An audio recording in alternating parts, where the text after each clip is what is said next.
noite um estudo, a uma palestra, a uma reflexão da parte de Deus concernente Deus não faz acepção de pessoas, contido no livro de Atos dos Apóstolos, do capítulo 10. Esse 10º capítulo do livro de Atos aborda uma questão muito importante: o preconceito na igreja de Jesus Cristo. Sabemos que este assunto é importante para Deus, porque Lucas, o Dr. Lucas, evangelista Lucas, autor de Atos, registrou os acontecimentos da visita de Pedro a Cornélio, um gentil, cidadão romano, um judeu convertido a Cristo. Em Cesareia estava localizado a localização de Cornélio, não apenas no capítulo 10, mas também no capítulo 11 e capítulo 15, enfatizando assim: a acepção não é aceitável na igreja de Jesus Cristo. A história de Pedro na casa de Cornélio é longa e ocorreu em 6 sessões.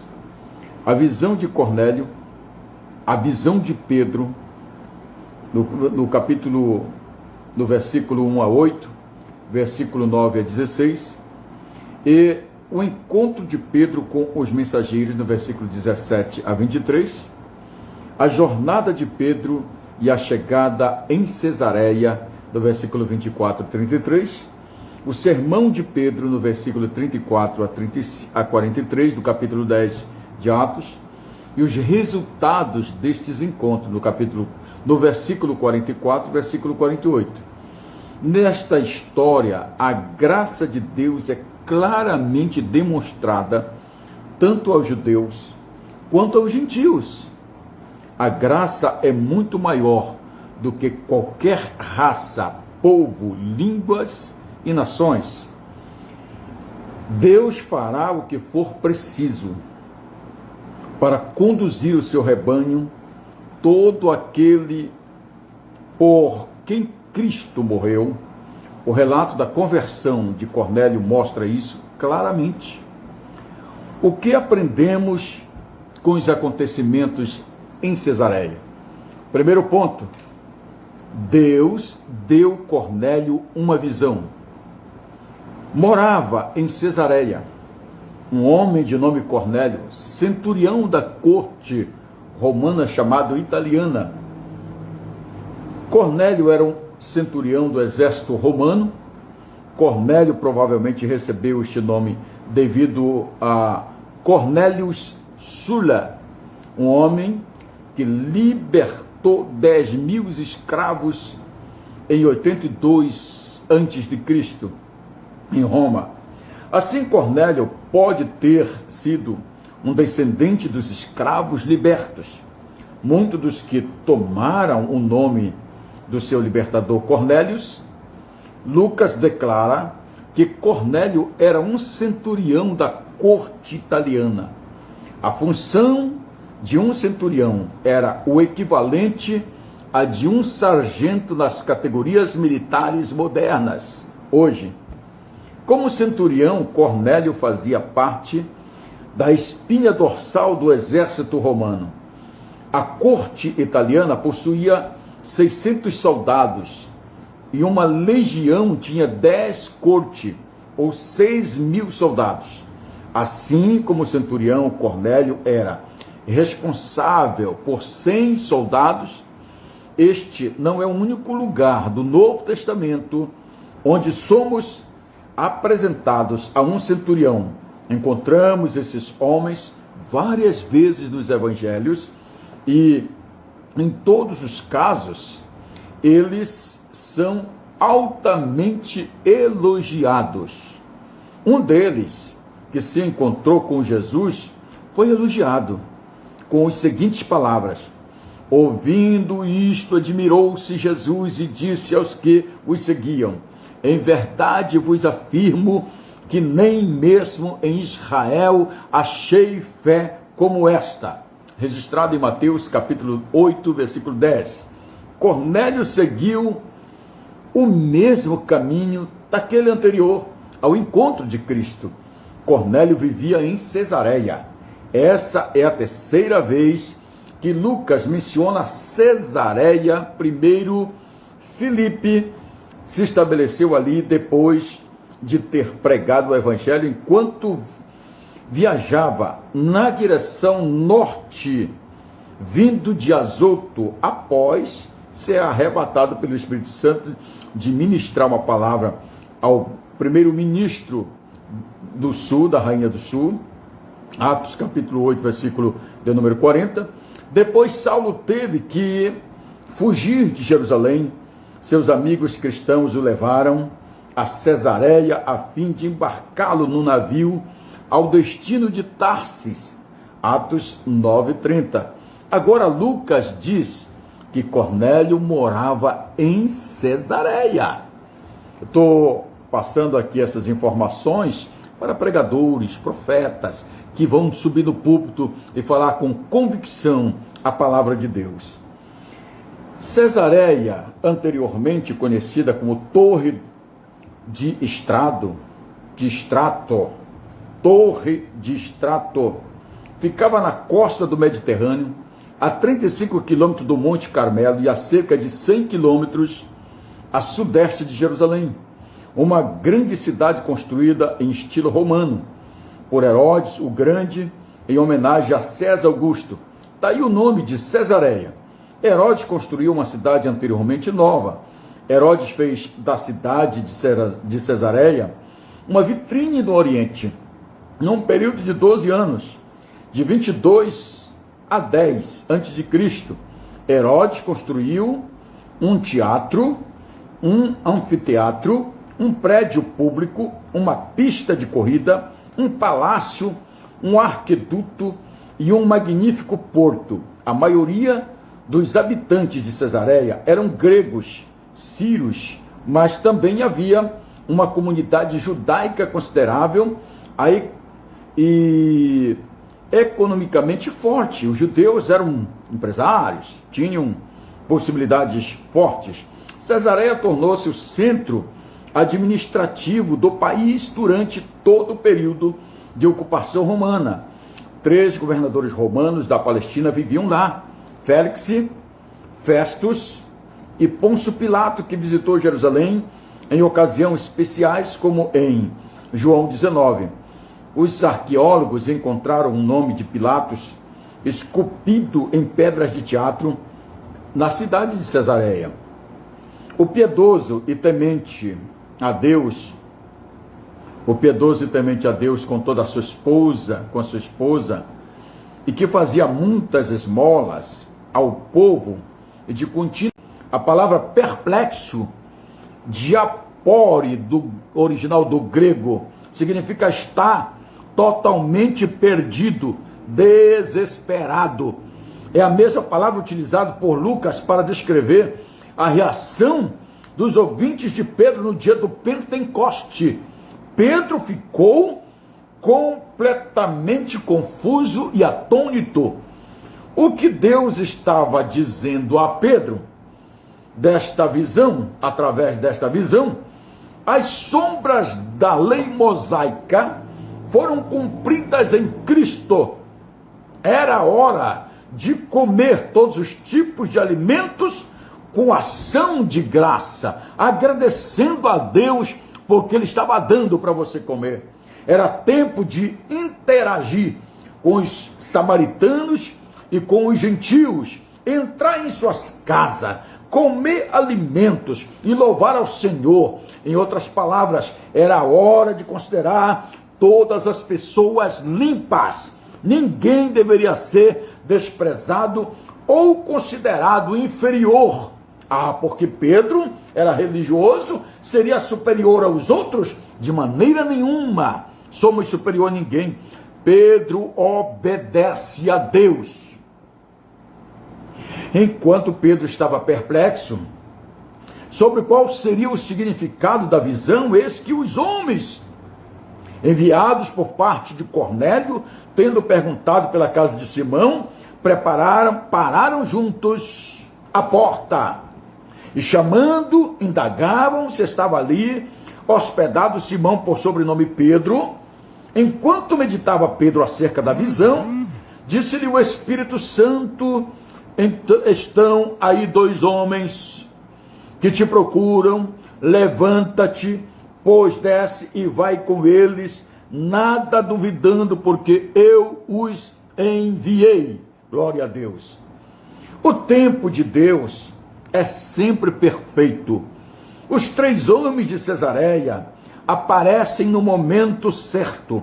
Enquanto Pedro reflete sobre o significado da visão, se a ordem para comer os animais imundos o havia chocado, o que se seguiu foi ainda mais surpreendente na vida de Pedro.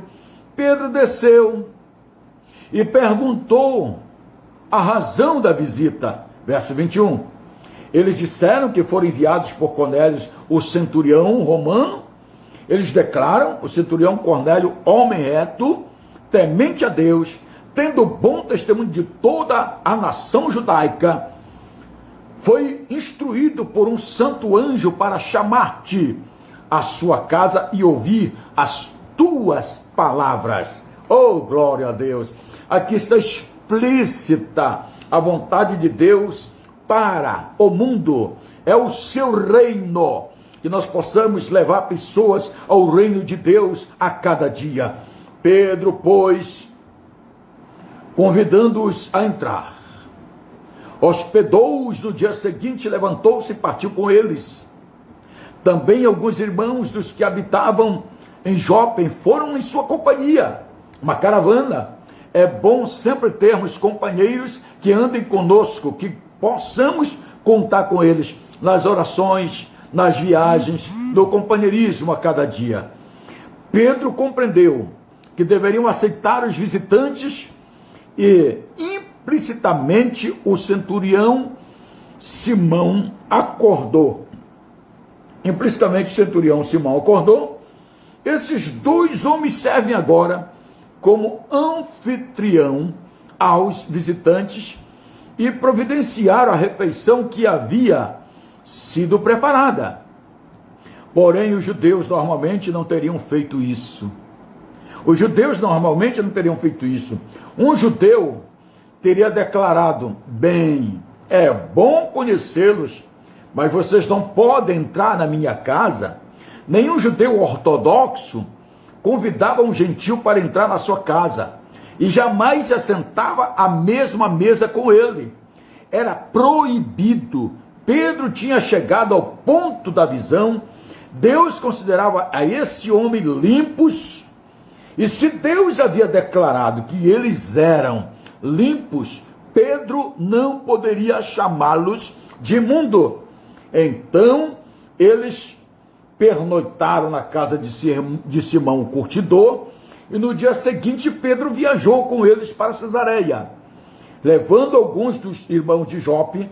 Em Atos, capítulo 11, 12, versículo 11 e 12, ficamos sabendo que Pedro tinha 6 companheiros, e mais tarde na história, esses homens serviram como testemunha daquilo que acontecera. Atos 10, 45 e 46, foi algo inteligente da parte de Pedro. Ele certamente antecipou o que estava para acontecer.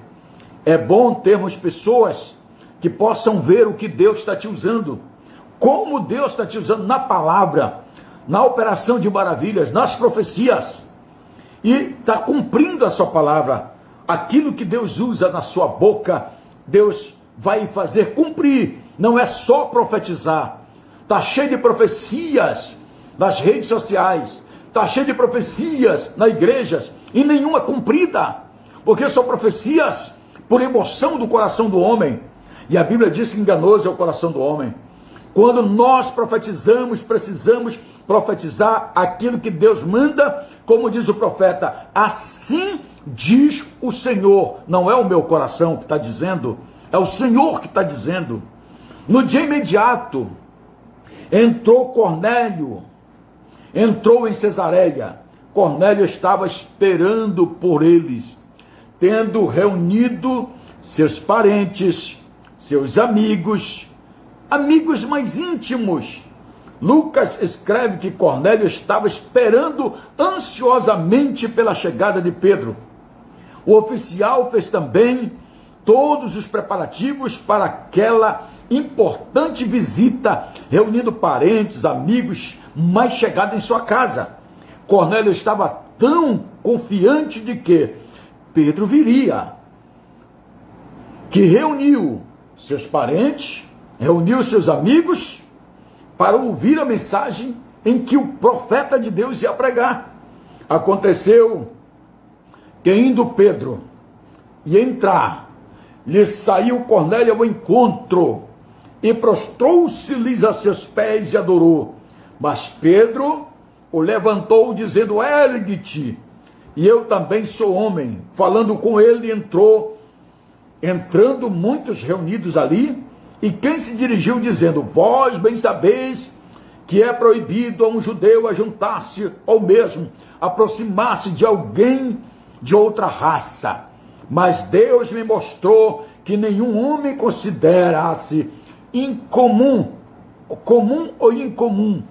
Pedro agora reconhece a visão de uma mudança intrínseca no seu ser, na sua mente, no coração, que não deveria fazer acepção de pessoas, porque aquela pessoa era um gentil, ou era uma autoridade romana. Não, senhores, ele tinha que olhar do mesmo patamar. Assim como eu preciso de Deus, eu preciso de salvação, os gentios também precisam. O primeiro ato de Cornélio, ao encontrar-se com Pedro, foi ajoelhar-se diante dele como um sinal de reverência. Cornélio não conhecia nenhuma outra maneira de honrar a Pedro, senão se prostrar em terra. Um anjo havia preparado a vinda deste homem. É claro que Cornélio queria honrar e respeitar esse mensageiro da palavra de Deus. Mas Pedro recusou-se a receber esse tipo de honra, que somente a Deus deve ser prestado. Pedro percebeu que Cornélio deseja mostrar-lhe profundo respeito, mas disse ao oficial dessa maneira: fique de pé, pois eu sou apenas um homem como você. Imagine um oficial romano se prostrando diante de um pescador galileu.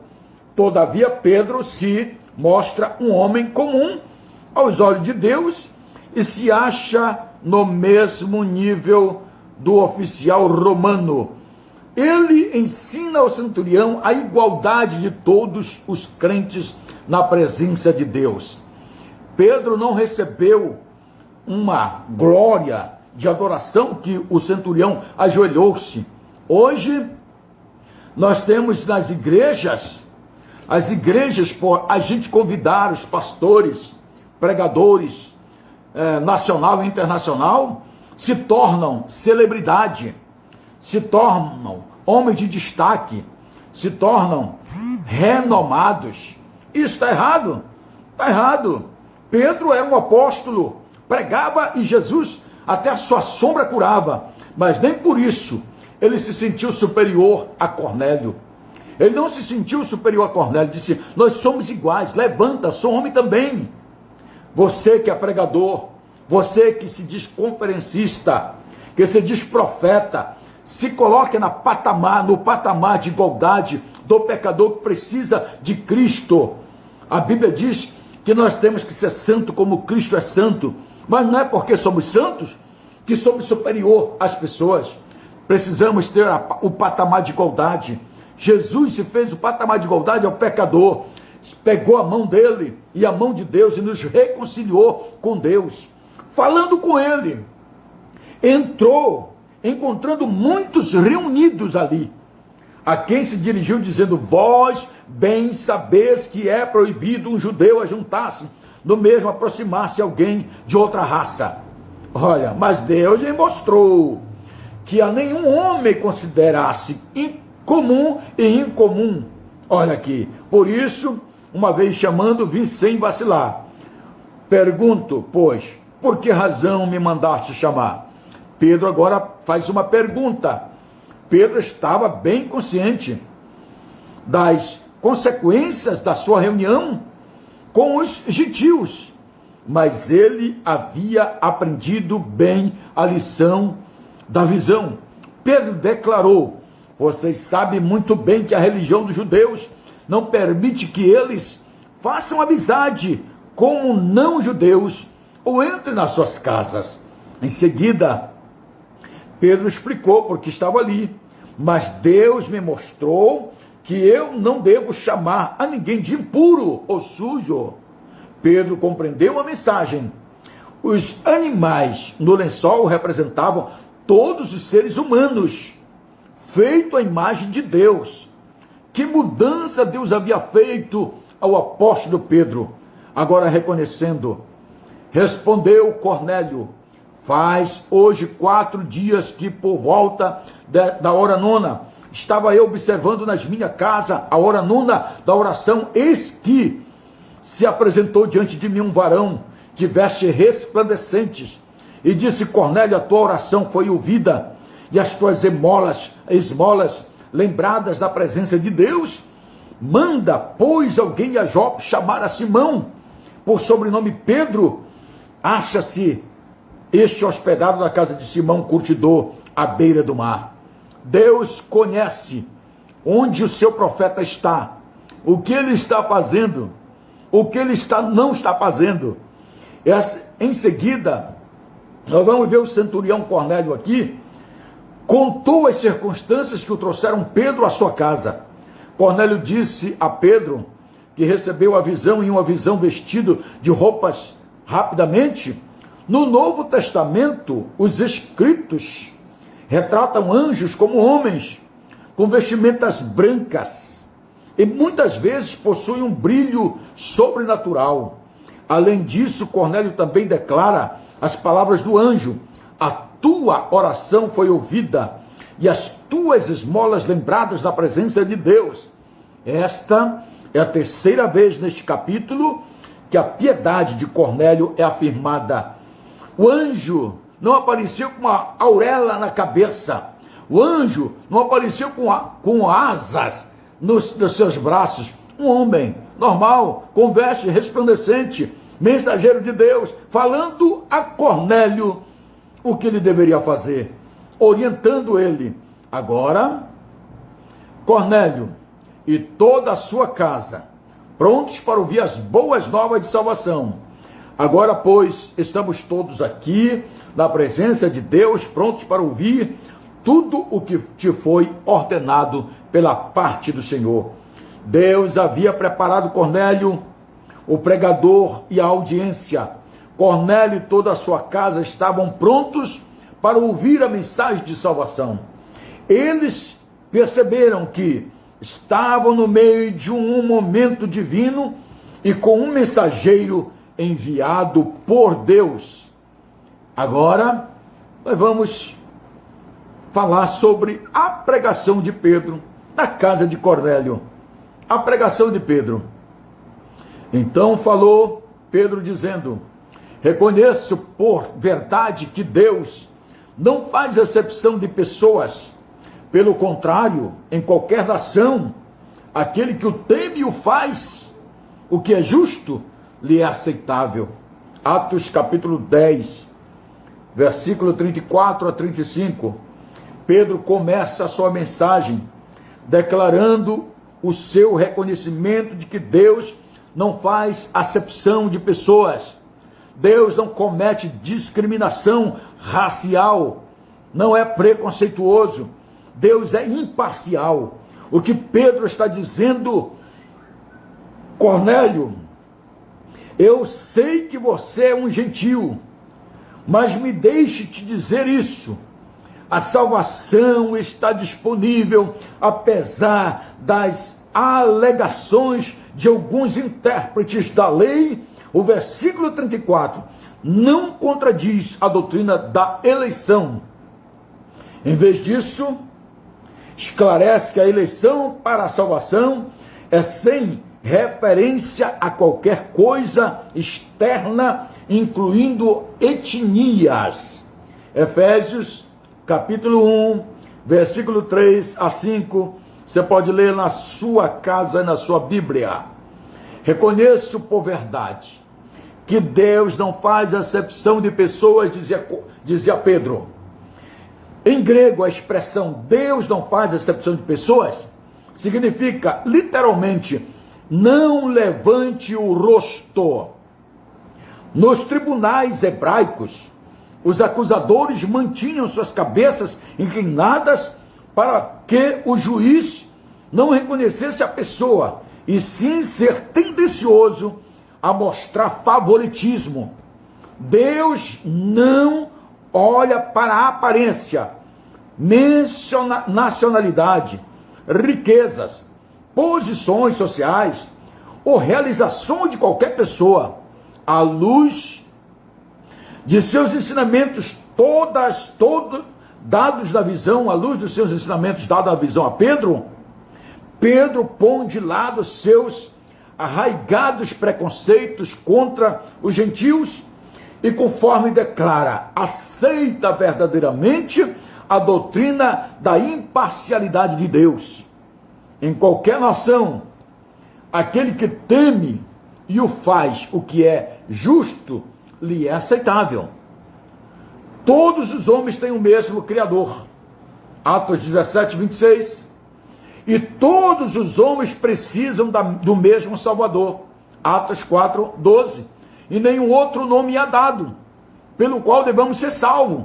Não é João, não é Pedro, não é Maria, não é os subterfúgios deuses da mitologia grega, ou romana, ou babilônica, ou os semitas. Não.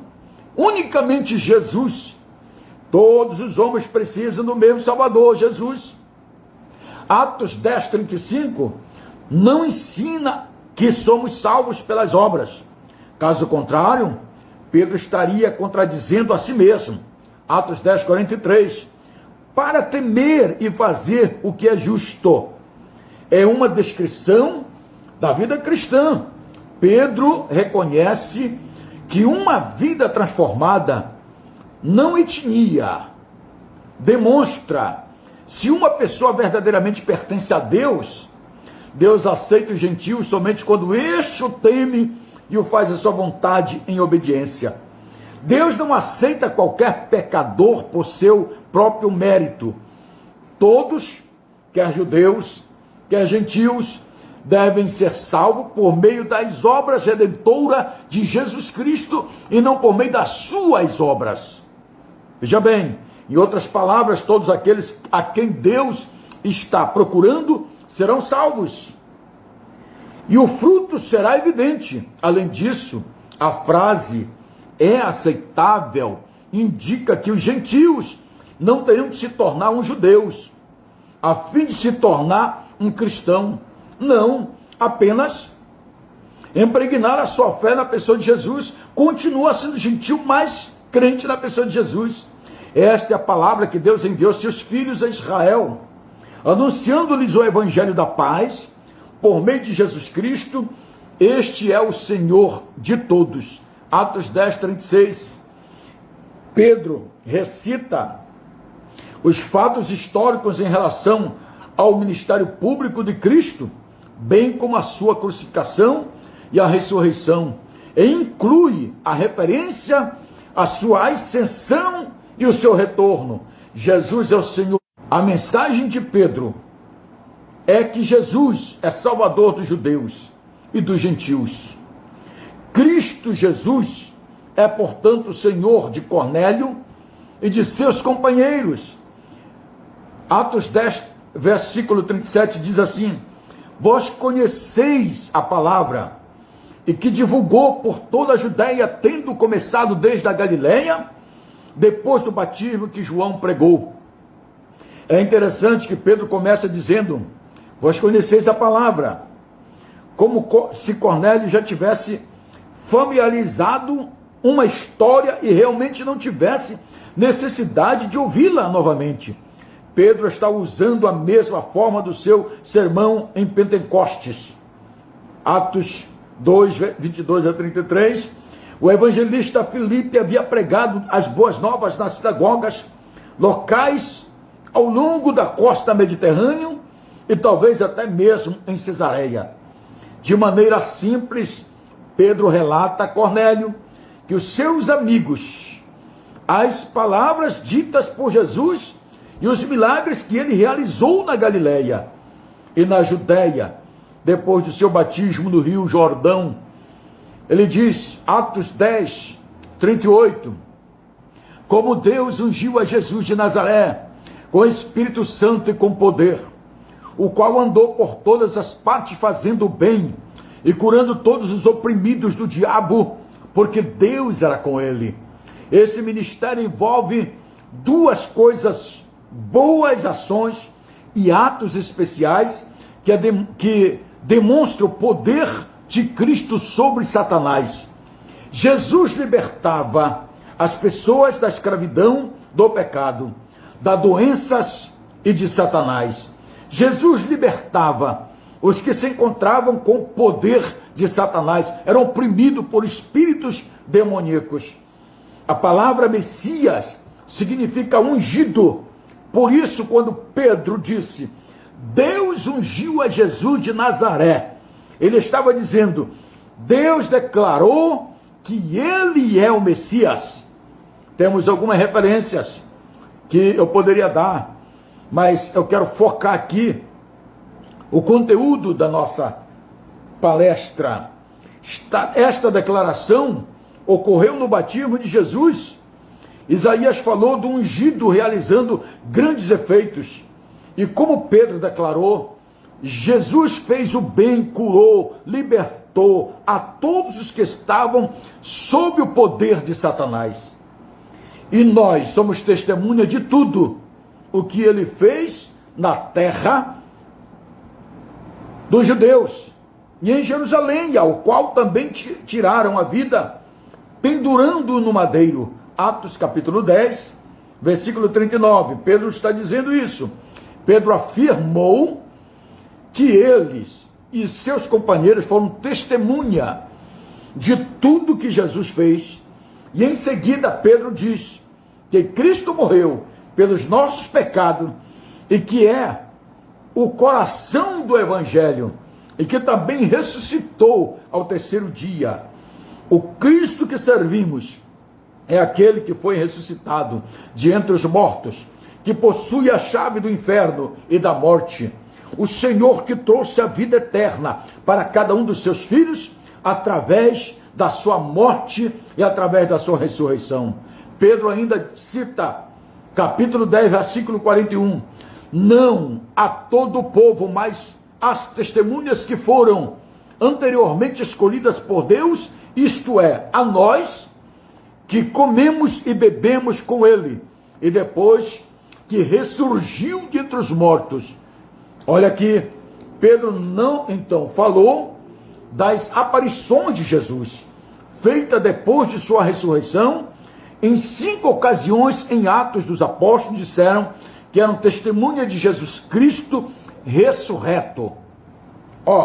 Atos 2:32, Atos 3:15, Atos 5:32, Atos 10:41 e Atos 13:30-31. Depois da ressurreição de Cristo, os discípulos comeram, beberam com ele. Esta foi a prova de que o Senhor Jesus, ressuscitado, não era um fantasma sem corpo, e explica como Cristo foi visto. Atos 10:40. Paulo escreveu sobre isso também em 1 Coríntios, capítulo de número 15, dizendo que uma vez que Jesus apareceu para 500 pessoas, muitas das quais estavam vivas no momento, embora o corpo da ressurreição de Jesus não precisasse de alimento físico, mas ele comeu e ele bebeu para mostrar suas testemunhas especiais. Ele era real. E para expressar sua comunhão com eles, com seus discípulos, Jesus apareceu a vários grupos selecionados e os mandou pregar ao povo e testificar para eles a quem foi constituído por Deus juiz dos vivos e dos mortos. Então, no versículo de número 42, o irmão Pedro, o apóstolo Pedro, pescador Pedro, mencionou um fato interessante. Nos mandou pregar ao povo e testemunhar que ele é o único quem Deus designou como juiz dos vivos e dos mortos. Isso faz parte do Evangelho, mas é a primeira menção específica ao papel de Cristo como juiz em Atos. Este testemunho deveria começar em Jerusalém, mas alcançaria todo o mundo. Glória a Deus. Interessante que Pedro falou do mistério do juízo de Cristo antes de falar do seu ministério de salvação. Paulo disse a mesma coisa em Atenas, em Atos 17, 31 a 32, quando disse que Jesus, a quem Deus ressuscitou de entre os mortos, foi nomeado juiz de Deus, dos vivos e dos mortos. O escritor aos Hebreus também falou sobre este assunto, Hebreus 9, 27, onde ele disse que está ordenado ao homem morrer uma vez, e em seguida vem o julgamento por Cristo, o Senhor do universo, que morreu e ressuscitou de entre os mortos. Somente ele é juiz. Cristo tem a última palavra. Glória a Deus. Olhando aqui, dele todos, Pedro ainda continua lendo aqui, falando do capítulo 10, verso 43, dele todos os profetas dão testemunho de que, por meio do seu nome, todo aquele que nele crê recebe remissão dos pecados. Pedro também declara que Jesus não era apenas um juiz, mas também o Salvador. Esta foi a mensagem gloriosa para os gentios. Cornélio e sua família, Jesus Cristo é o Salvador de todos os povos que acreditam nele. Esse assunto que eu estou explicando para você era o conteúdo da mensagem de Deus, da mensagem que Pedro estava pregando para Cornélio. Pedro também declara que Jesus era apenas juiz.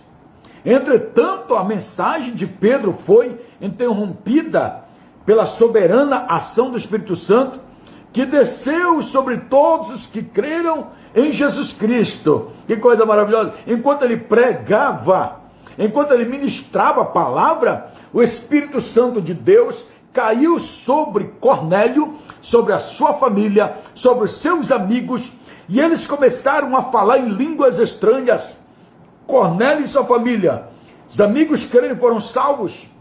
Eles receberam o perdão dos pecados e foram libertados da tirania de Satanás, conduzidos das trevas à luz, da morte para a vida. Deus derramou o seu Espírito Santo.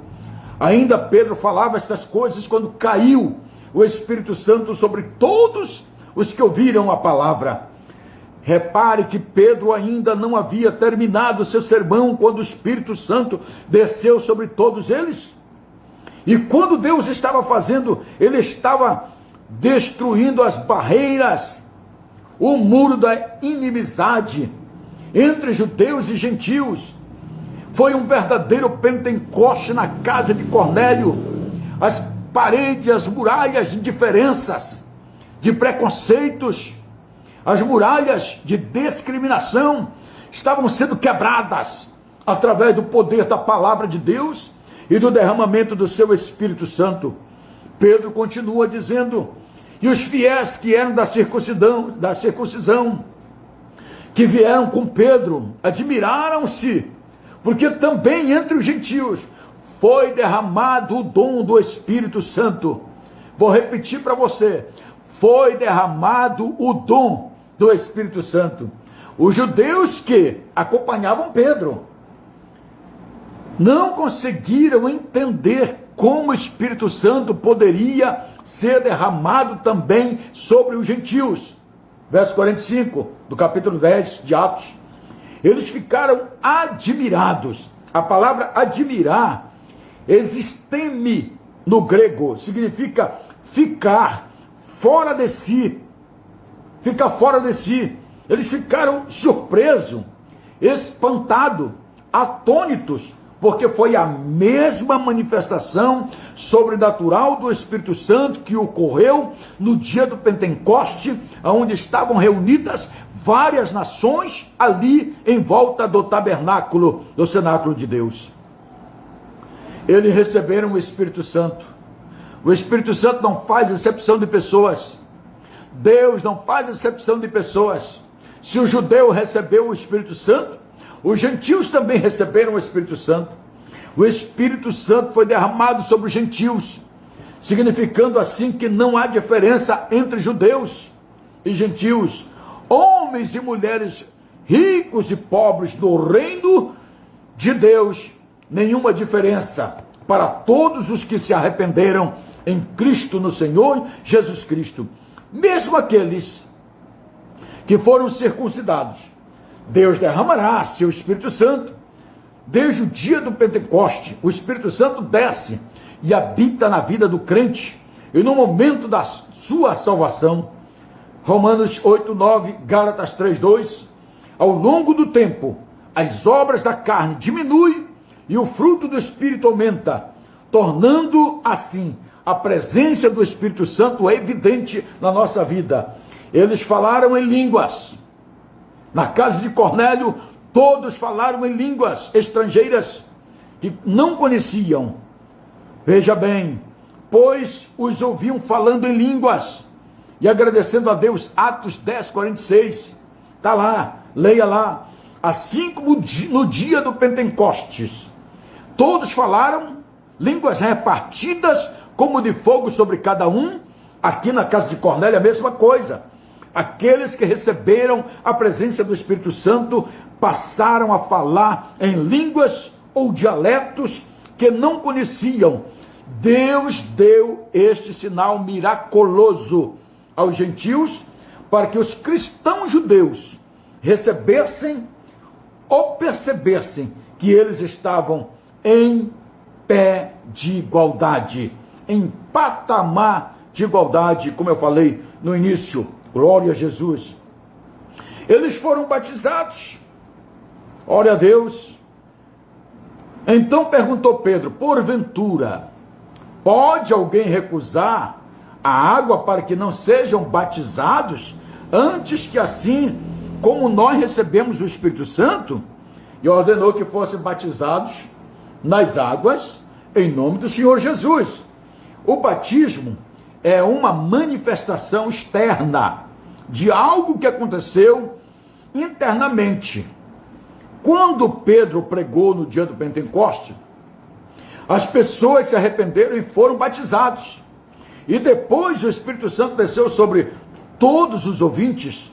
Aqui, os gentios da casa de Cornélio receberam o Espírito Santo e estavam prontos para serem batizados.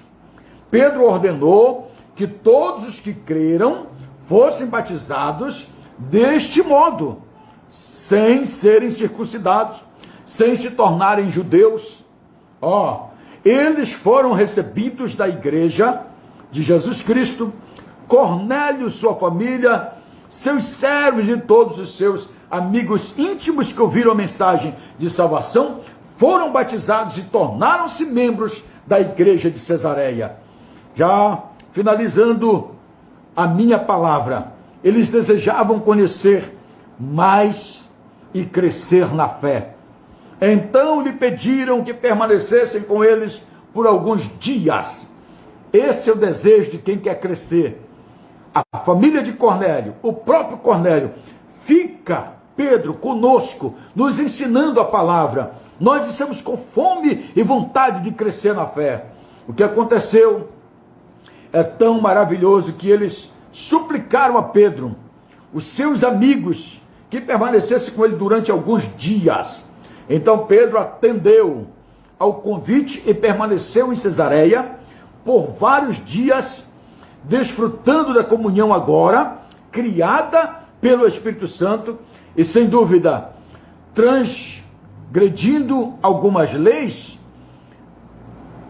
alimentares, Atos 10, versículo 48, e não somente isso, mas Pedro estava em comunhão com os soldados romanos. Ele estava se confraternizando com os opressores, com os inimigos de Israel. O evangelho faz coisas estranhas. Além disso, o pedido era uma confirmação da conversão genuína de Cornélio.